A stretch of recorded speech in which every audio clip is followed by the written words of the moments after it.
what does it mean to be relatable? Do you feel like this is something that people can learn or people are kind of born with? I'm curious your take on this.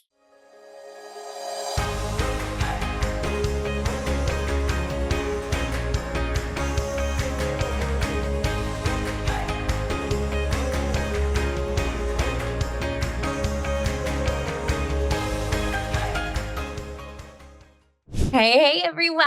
Welcome back to the podcast. I am so happy you're here with us today because we have an incredible guest with us, Rachel DeAlto. Welcome to the podcast. I'm so excited you're here with us. I'm so excited to be here, Becky. I feel like as soon as you reached out, I was like, oh, this is a new friend. Yes, exactly. We bonded about all things keynotes and video setup and all of that. I first heard Rachel speak at Tastefully Simple's conference this summer. And after hearing her keynote, I was like, oh my gosh, you have to come to the podcast. You have to share all of your words of wisdom with our audience because you are all about relatability. And that is such a buzzword in our industry right now, as everyone is really working to build that know, like, trust factor. So, before we dive into all things being relatable, why don't you first start by just sharing a little bit about yourself, your background? You have an incredible story of what led you to what you're doing today, and I just can't wait for everyone to hear from you. Thank you. It's a bizarre story, but I feel like a lot of the listeners out there probably have similar journeys of, we start in one direction, then you end up completely over here. But I actually started out as a lawyer back in the day, came up with an idea for a startup company and ended up raising almost $2 million for it, launched the company. The company went nowhere, unfortunately, but it landed me. I started representing the company on TV, which then led to me doing more TV because they thought, oh, wow, she can talk on camera. And I was like, oh, wow, you're going to do my makeup and do lashes. And so I'm in. And so I started doing TV, which led to really kind of honing in on an expertise that I'd always been in the relationship space. And so they're like, you're a relationship expert. And I was like, okay, well, maybe I should solidify that with some background. So went and got a master's in psychology, got trained as a coach, did television for about 10 years. I was on Married at First Sight for a few seasons and some other shows on TLC. And then that led me into speaking. Actually, my very first speaking engagement was for a direct selling organization, Pure Romance. They called me and I was like, what is this? They're like, we're having a 25th anniversary. We want you to keynote. And it was Elizabeth Gilbert and Pitbull. And I was like, me? Oh my gosh, I love that. And so that's kind of led me into, oh, this is a whole new world. And so now I do a lot of speaking. Yeah, so good. Well, when you were speaking on stage, I just thought that there was so much that so many in this industry can glean from your expertise, right? We know that being in direct sales, we often have to step out of our comfort zone. We have to talk to people. That can feel really scary. Some people are maybe more natural at it. Other people, it's like, this is going to take a little bit of work to develop this skill and learn how to connect with people. And so you actually have a formula and a framework to help people do this. But I think it's even more relevant right now because so many are really trying to reinvent themselves and trying to figure out how to reach maybe a different audience than they have before. So I guess as kind of the basics, let's just start with, what does it mean to be relatable in your words? Sure. And people are always saying, relatable, it's kind of like likable. And yes, and I think that relatability is that next step because likable is one thing where you feel like you want to hang out with the person. Absolutely. Yeah. Relatable is I see myself in them and I feel seen by them. And so it just has a different vibe to it. It's where people actually want to invest their energy into the person because you're actually relating versus I like them. It's like the difference between like and love, right? So they're all Mhm. ends of a beautiful spectrum. But I think it's really about kind of taking that next step and that next level of connection. Yeah. Well, and I mean, in direct sales, that's really the basis of the industry is having relationships with people, connecting with them, serving them on an individual person to person level. Whereas maybe if you're in e-commerce, there's a website that's going to build a relationship. But really, in so much of what we do in the direct sales world is that one-on-one connection. So do you feel like this is something that people can learn or people are kind of born with? I'm curious your take on this. It's funny because this comes up all the time. We're like, absolutely, I can't get to that point. I'll never be, as relatable as XYZ, fill in the blanks. But it's not, this isn't something that we're talking about in terms of natural charisma or extroversion or these innate traits that we have, because those things are absolutely innate things that you are born with. Some things you can grow, but relatability is absolutely something you can work towards. And I always say, take the baby steps. If you're looking at kind of, I do have this blueprint of relatability and all of these steps that you can take one of them if it feels overwhelming. So it's always the person that's feeling a little bit more introverted, a little bit more shy, maybe lacking in the confidence level. Just take one thing and run with it, but you can absolutely grow every single step along the way. That's so cool. Okay, so let's talk about those baby steps. What does that actually look like in practice? Because I know sometimes we're like, okay, this all sounds good. I know I need this in my life, but like, what do I actually do, Rachel? Tell us. Yeah. So, I mean, just from the framework is always connect, communicate, inspire, whether we're talking about direct sales, whether we're talking about the relationship with your children, that's where we want to go. And so starting with connect, it's really building that authentic relationship with someone. And especially from a direct sales standpoint is how do you allow people to see themselves in you? How do you put yourself in a position online? Because I know that's a huge part of direct sales. Yeah. I know in person is as well, but how do you start with sharing parts of yourselves that people can think, wow, they're just like me. Yeah. Wow, I really feel connected to them. And so part of that is being comfortable sharing your story and who Yeah. you are. And so if you're doing nothing else, I say that's where you start first of I want to share parts of myself so that people feel like they know me enough to connect with me. Yeah. Okay, so unpacking that just a little bit further because I think this is so great and I think a lot of times in direct sales it almost feels like counterintuitive. Like we're here to show up on social to sell our stuff and everything should be about the stuff that we're selling. But I think what I'm hearing from you is really we have to start way before the stuff we're selling and put ourselves out there, share maybe parts of us that feel a little bit vulnerable or feel a little bit like this isn't really business. I'm just talking about myself and what my day to day looks like. And I think all of us feel like our day to day is boring, right? Like nobody's going to care about, my yoga that I did this morning, or nobody's going to care about the fact that, I kind of like hurt my back last week and I've been out of practice for a little bit and it feels hard today, right? So those things that maybe we wouldn't think to put ourselves out there to share. I think what I'm hearing you say is it's actually really important. And the foundation of being relatable is putting yourself out there. Yes, putting yourself authentically out there, just what you said right now. So your back hurts. Tell me about what led to that. Tell me what you're doing to help that. If there is a product that allows you to authentically include that in that Right. story, then absolutely do so. And I think that's really the context that I look at things through. And there's so many people doing this so well. I see it on TikTok. That's where I get the primary source of my entertainment at this point, mostly on planes. But you're scrolling and I buy so much from TikTok because I'm influenced by it. And the word influencer is obviously something that, is I would say it kind of like goes on both sides of, of the stage here, but Yeah. it really is what it is. And they're influencing through their story, they're influencing through their personality. And the products are just a part of it because you want to buy from people that you like and you've been told about something from someone that you now trust. Well, then I'm in. And so if you Yeah. get to know someone like, oh my gosh, like I love Becky, like I know about her daughter and she just made this great cake. And now I want to buy that cake mix because I have a daughter and she might want to make a cake or a tastefully simple pound cake. So but there's so many ways to integrate you into your stories so that people feel like they are bought in so many different ways. Yeah, I love that. Okay, so connection is a baby step that we could take. It's just being a little bit more transparent, being a little bit more authentic, putting ourselves out there in a personal way before we even get to the business building part of things. Any other tips that you would recommend for somebody that might be listening thinking, yeah, like I know I need to do more of this, but I'm scared. I'm a little scared to do it, to be honest.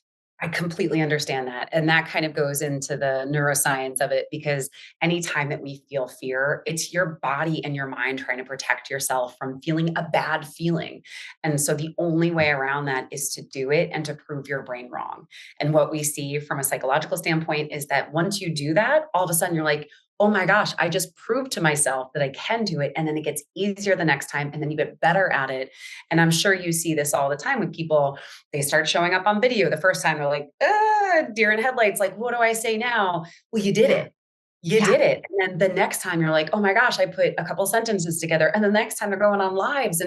And so everything takes that baby steps because you have to prove yourself wrong and right at the same time. Prove it wrong that you Mhm. can't do it, prove it right that you are fully capable of showing up. Oh, I love that. Do it scared, do it before you feel ready to do it, right? I say that all the 100%. time to my students. I'm like, what are you doing that you're not quite ready for, but you're doing anyway? Because that's where that growth happens. And I think sometimes we need to celebrate ourselves when we do that too. Like, okay, I did send out those messages today, and I'm going to reward myself with that pound cake, or I'm going Yes. to reward myself with treating myself to a pedicure, or whatever that might be that can get yourself up and moving and doing those things that you need to do. So tell me, as we're thinking about social media in particular, we know that we want to show up, we want to build an authentic relationship with people, we want to get to know them, but there is also kind of a time that you do need to introduce your product and move over into the selling space. So any tips on that of just kind of how you build the confidence to make that bridge between being relatable, being like buddy buddy with people, and then actually doing the business and selling too? Yeah, and one of those things is it goes into kind of the next C in relatability, which is communicate, but being adaptable. So figuring out Yeah. what works for you, and that's where I feel like some people, they'll try one thing and they're like, that didn't work, like nobody responded, nothing happened, so I quit. And Mhm. that's not the approach that we need to take because everybody responds to different things and different stimuli in different ways. And so what I would say is if it feels awkward, cool. Like figure out what is working for you, but also Yeah. figure out how people want to be sold to. And everybody's audience is different, right? So Mhm. everybody, all of your networks are different. You're going to be the best expert of how people are responding to your message. And so figuring out when to put that, the ask in, how to introduce it is all based on them. And you can study people. I think this is kind of the best hack in any business is Yeah. to watch people who are doing it well, right? And Yeah. so who is we call it in the speaker world, we call it waking, so we'll wake behind a speaker that we're like, wow, that person's really good. Let's see what they're doing. Let's see who they're speaking to. Let's see their, what different techniques they're using so that I can be inspired. And you can do the same thing in direct sales of, wow, like I love how this person does that. We don't steal it. Yeah. you know, Yeah. it's not copy paste, but it's okay, that feels better. So find what Right. feels better and be willing to adapt. I love that. Okay, so we covered two of the C's. Do we have a third C, right? We have a third, but it's an I. It's the Okay, I was gonna say, did I get the acronym wrong? it would have been easier. It's so funny. I make this joke because I'm like, everybody gets to feed all their teachings into fun little acronyms, and all I Yeah. have is CCI. So I'm like, Kakai. Like, I Okay, that's right. Okay. Okay, so we got the kaka. Now we're on to the Kakai. I. Yeah, so that the I is inspire, and it's Yeah. really about drawing people in, and it's about how you show up energetically. It's Yeah. how are you living your purpose? How are you setting an intention? And this is something I always share is people are always like, Rachel, I have to go be like an inspirational speaker. No, you just have to figure out what is your intention, what is your motivation, and what is your driving force. Because you and I both know when you meet someone who's lit up like you are, you know that they have something within them. Even if I can't define it because it could be something internal within you. I'm like, oh no, like she has that je ne sais quoi, and so I'm drawn to them. And so that's that third part, which sometimes feels like the most difficult, but it's also the Yeah. easiest because you can set an intention for today. Like today, me, Sarah, I don't know why I went with Sarah, but Sarah, I am going to be like the most energetic, fun, and I'm just going to love everything that I'm doing and put a smile on my face as I post, just for that day. I love that. Yeah, setting those intentions. Is that something I'm curious? Do you have an intention setting practice that you do every day? Because I like sort of do, but I feel like that's one of those areas that I'm like, I could probably get better at this, but I'm like, some days I'm like, okay, today, patience. Patience is gonna be my Yes. jam today. Today, I'm gonna do this. And then whether that happens throughout the day and I fully embody that or not. But I'm curious if you have kind of a routine or a regimen that you follow to really set those intentions. It's funny. I have kind of like a general life intention, and I actually, Okay. it's a lot to share, but I got it tattooed on my side like 10 years ago, and it's just Did be you love. really? I did. It just says be love on the side. So like Love. that's my intention, is just to be love and to draw people in just by being as loving as I can. Because I think that's what we're here to do, is just to love and connect with each other. So I am very committed. That's my intention. You heard it here in the podcast. You need a tattoo. No. I was like, so there's other ways to do this. Uh, but I do have like daily when I need it. And I think that's really what it can be used for. You can have that overarching one, but what is it for today? And I think I might steal your patience one. I think I need that. I think I stole that from Peloton yoga. So. Perfect. Oh my goodness. Okay, so cool. All right. So tell us a little bit more then, just, when we're thinking about being relatable, if maybe that is the intention that, people are listening to this podcast today and they're thinking that like, I do need to show up more authentically. I need to, I need to connect more, because I always say that if your business is feeling a little slow right now, it's probably because you're not connecting and talking to enough people. And that's just the reality of direct sales. Yeah, there's systems, there's strategies, there's lots of other things I could share with you. But the fastest way to really grow your business is talking to more people and being intentional about having conversations and relating to people. So if anyone's listening today, kind of walking away from this episode thinking, okay, this is something I need to be more intentional about, how do you kind of work that into your daily habits and make sure that it's not just another thing you say you need to do, but you don't actually go out and do? Yeah, it could be your intention for this week could be, I am going to share my story. And whatever that story is, whatever you're comfortable with, and maybe you baby step with, talking about you pulled your back and then you go into your family, whatever that is, that intention, that my intention for this week is I'm going to share my story. Because when we do have the intention, I used to call it this, the blue shirt at Marshall's approach. So I don't know if you shop at Marshall's or TJ Maxx. I do, but it gives me anxiety because I walk in without an intention and I'm like, oh, I want some shampoo, a chair, and like a jumpsuit.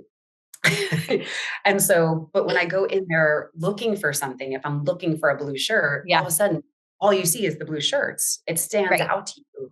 And so if you set this intention, like I'm going to share my story, then every time you post, every time you go live, every time you share a story on Instagram, like all of these things, your intention is behind it. And so it's just a really good reminder and incentive to just live it out everywhere. I love that. Oh, that's so good. So good. Okay. So blue shirts or sharing stories, right? But yeah, being intentional about how you're showing up and how you're connecting with people, and good things are going to follow from that, right? Like there's data and science behind it. Yeah, absolutely. Absolutely. So And you can good. start today. There's no barrier to entry. Yeah. Okay. So Rachel, tell us, where can we, well, first off, tell us what your favorite office supply is. Because I ask all my podcasts. I don't know if you saw that in the notes, but you're like, where did this come from? I love some good office Post-it supplies. notes. Post-it notes. Yeah. I have like every color. All the colors. They're all over the place. I support that. I use them so randomly. Like though, I'll be in a creative stage and I'm like, oh, Post-it notes everywhere. And then I'm like in the most boring things. I was like, oh, I have to measure my wall. Very helpful. Still important. Still important.